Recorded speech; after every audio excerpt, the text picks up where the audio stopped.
Welcome back to DBS and the DFL studio. Tonight we're talking to St. Lucia's Commissioner of Police, Vernon Francois, but before that, here's a quick reminder of our giveaways. Name the optimistic club that DFL is encouraging you to help by purchasing a $20 ticket, and DFL will buy that ticket for you. You could win $5,000 and you can keep all the proceeds if you win. Rotary Calabashes perform With Love at the Gaiety this Saturday, 24th November. When and where does With Love take place? 2 winners will receive 1 ticket free, but each winner must buy 1 ticket to qualify, and the ticket is $75. The Megua's Brilliant Solutions new car care kit includes 7 different precisely selected products to wash, dry and wax your car. Name any 4 of those products and you'll receive this complete car care kit. The winner will be drawn next week. What a wonderful Christmas present. Lucia-.com is St. Lucia's online bulletin board where you can find jobs, post your CV and resume, buy and sell items and much more. When was Lucia-.com launched? The answer can be found on Lucia-.com. The winner receives $50 cash. Now, Commissioner Francois, your job sounds like a 24-hour job. How do you actually manage to switch off when you're home? Do you read a book? Do you relax? What do you do? Well, I watch a lot of CNN, and I thought you were going to say soaps for a while. No. No. Okay. No, I watch the news or also sports channels. So if my TV at home has CNN and also the sports channel like ESPN and Sportsmax, I'll be okay. I also play Sudoku when I have the time. I'm actually a Sudoku freak, actually. Are you? Oh, and, gosh. I play it really. I think it's nice in a kind of a on nice a computer game. or by a book? Well, anyhow I get to play it, I play it really. So when I travel around, I normally have a book of Sudoku too. And if I get on an aircraft, the first thing I'm looking for is with Sudoku. But I suppose I try my best not to be a police officer 24 hours a day and do stuff, normal stuff human beings do really. So. You know what they say, about no work and, all work and no play makes Jack a dull boy, which I'm sure you're not. Okay, so where in St. Lucia did you grow up? Where were you born and where did you grow up? Well, I was born in the very picturesque village of Choiseul. I grew up in Choiseul, attended my secondary school in Choiseul, junior secondary school it was at the time. And then I move up to Vieux-Fort Senior. Well, at the time it was called Vieux-Fort Comprehensive Secondary School. But I was generally born and brought up in Choiseul. Okay, good. Well, I mean, I'm sitting here with tons and tons of questions, and I've got some of my own, but because I don't want to let our viewers down, and some of them were thinking, she's never going to ask him these questions, we're going to ask everything that you've asked us to. All right, there's just a couple of light ones here from Linda. What does the Commissioner like to do with his spare time? Well, I've just asked that one, Linda. Today is a feast of musicians. Does the Commissioner play an instrument? If not, what instrument would he like to be able to play? That's from Zarella. Unfortunately, I don't play any instrument, and I'm not generally. I prefer to just listen to music as opposed to play it any at all, really. And so I'm assuming you can't sing then? No, I won't even try to sing. Okay, all right then. All right, I'm just going to go through some of these questions. They're going to be some kind of light and some hard. I'm just going to do them as my eyes fall on them because there's just so many. Okay, what do you miss most about being an ordinary man? Well, I want to think of myself as an ordinary man. As I said, I try to remain grounded as much as possible. The only thing, sometimes in the job that I am, you have to give up your privacy really, because I guess you are easily recognized, or people, sometimes you go someplace in a private function, but somebody always has something to say or a complaint or something. So I think sometimes you have to be very tolerant really, because it comes with the job. But I think, generally speaking, I try my best to be as ordinary as I can be. But can you really enjoy yourself when you go out? I mean, would you kind of just, let it loose and... At least not on St. Lucia, really. Okay. Now, what about friends? I mean, how do they relate to you? Do they expect favors? Well, some of them do, but generally my friends remain my friends, and they understand that I'm not going to do anything just on the basis of friendship. That if I'm going to, I set a standard for myself, and if you are my friend, you won't want me to do anything that is necessarily not the right thing to do. But I suppose if I can help out a friend by doing the right thing, I'll be happy to do it really. So. Why did you want to become a police officer to start? Well, I didn't really want to become a police officer really. I wanted a job. I was out of secondary school at the time, and was searching for a job, and there were some vacancies in the police department. I applied.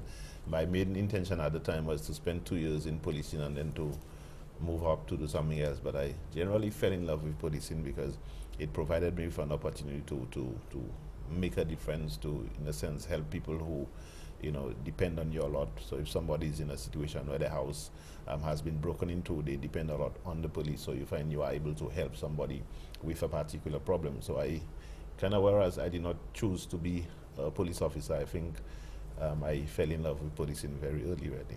Have you ever regretted being in the police force, and, you know, especially after everything that, you know, that was happening, to actually confirm your post? No, I've not regretted at all. I've enjoyed well, I suppose there are obvious down moments, but mostly I've enjoyed my job, and if I'm to live my life all over, I wouldn't mind being a police officer, really. Okay, and how did that actually affect your, you know, position in terms of the back and forth, you know, are you the commissioner, are you the acting commissioner? I mean, how did that actually affect your relationship with the former Commissioner Oswald Regis? Well, first of all, it didn't bother me much because I always took the view that, I wasn't the one who determined who's commissioner of police. So while I was there, I was doing my very best, you know, while I was on the job. In terms of my relationship with former Commissioner Regis, I think at the moment, unfortunately, we don't have a relationship as such. We spoke very well. We dealt with each other very well. We had an excellent relationship leading up to while he was Commissioner of Police, but I think we basically fell out of communication. Why do you think that is? Well, I don't know. When I first got the job, I made repeated attempts to call him at the time for, well, I cannot ascribe reasons to it, but he did not to take my calls. So I stopped calling, and then through the years we just kind of dropped out of communication. I have no ill feeling towards him. I am very thankful for the contribution he made as a police officer, and I'm sure that during my stint in the force before I became Commissioner of Police, he supported me well. So I think while our relationship lasted, it was very good, and I have no negative thoughts about him, but just that we just, I guess, drop out of speaking to each other, and maybe I may need to make a greater effort for us to get back on speaking terms, but I suppose it's just one of those things where you spend quite a while without speaking to somebody and you are not in communication with the person. Well, in my conversations with you and in the interviews that I've heard you being part of, you always seem to be wanting to make the peace or keep the peace, and yet you say that you're not a godly person in terms of in terms of prayer and so on. But I mean, to me, that's godliness in how the way that you react. Like I said, I believe in the fundamental Christian principles that you love your neighbor as yourself, and what you won't want for yourself, you won't want for somebody else. I won't want to step on anybody's toes. I won't want to do to somebody what I would not want for myself, and I firmly believe in that. I am not Christian in the prayer sense, really. I think a lot of people, they focus on praying, and I think the Bible speaks about these people as people with a form of godliness, but they deny the power thereof, you know. So I think I can speak a bit about Bible because I was, back in the day in Chusel, I was actually an acolyte when I was growing up in Chusel. God, it's getting worse. When you go home, you're going to have so much problems with your mom. How can an acolyte, oh no, anyway, that's something completely different. But I mean, how would you say, did you prefer being a police officer than have the level of responsibility that you have now? I think I enjoyed both, but I suppose the level of responsibility I have now is more significant in a sense that it really gives you a chance really to directly lead a group of very impressionable police officers who want to do well. So it gives me a chance to really be able to support every single police officer, you know, and then also to help to try and make a difference in St. Lucia. And I think being Commissioner of Police, it puts me in a better position to make a difference than just an ordinary police officer. But there is a significant role for ordinary police officers because they are the ones, you know, who carry the work forward. So the Commissioner of Police sets the vision and things like that. But in terms of the really hard work and being out on the streets and doing the traffic jobs and doing everything else is the ordinary police officers who would do it. So I think we should have a healthy respect for them also. Okay, and you've said this time and time again in terms of always trying to bring out the positivity in our good police officers. But I mean, we cannot hide the fact that you know, as much as we have good police officers, we have bad ones, and people will always be questioning you as to what's happening to those type of police officers. So when we come back from the break, we actually want to talk about the good and the bad, and how we can make things better, especially if we are a Christian society.